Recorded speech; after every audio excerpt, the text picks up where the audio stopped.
Happy Wednesday, everybody. By this you know the Spirit of God. Every spirit that confesses that Jesus Christ has come in the flesh is from God. So this is from 1 John chapter 4, verse 2.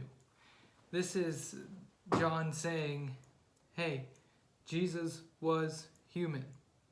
So why is this coming up in our heresy moments here? Because of Docetism. So Docetism was this idea that Jesus wasn't human. These people who thought of Docetism they didn't want to believe that God could be human. Or they couldn't conceive why God would become human.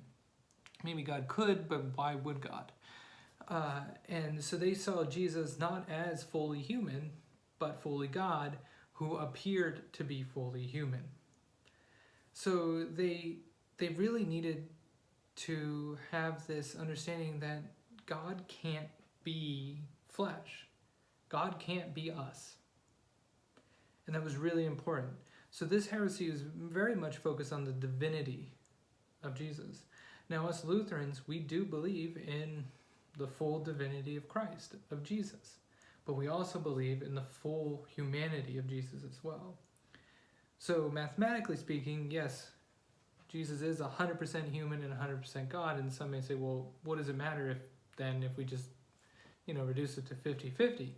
But it loses the theological point that God can't be, or Jesus couldn't be half God and half human. That the only way to redeem us is to be fully human. And the only way to have the power to do so is to be fully God. So you can't be, what the Greeks would have as their demigods. Like demigods were part God, part human. Jesus wasn't a demigod. Jesus was God and was human. There wasn't like an intermingling of sorts. It was full divinity, full humanity.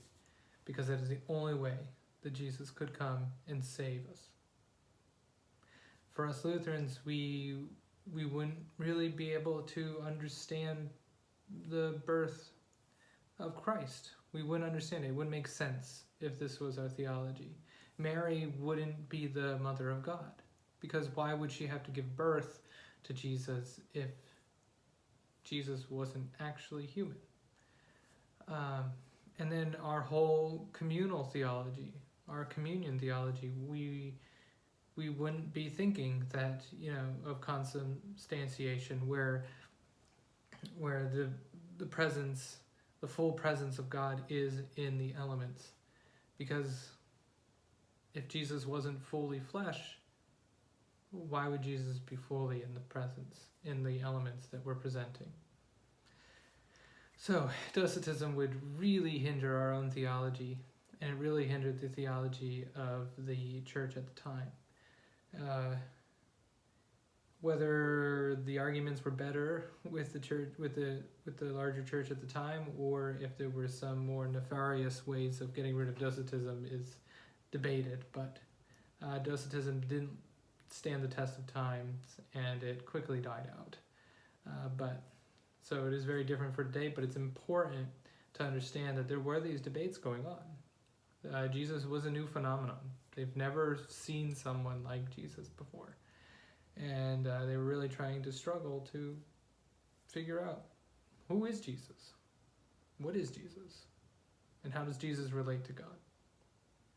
All right, see you all tomorrow. God bless.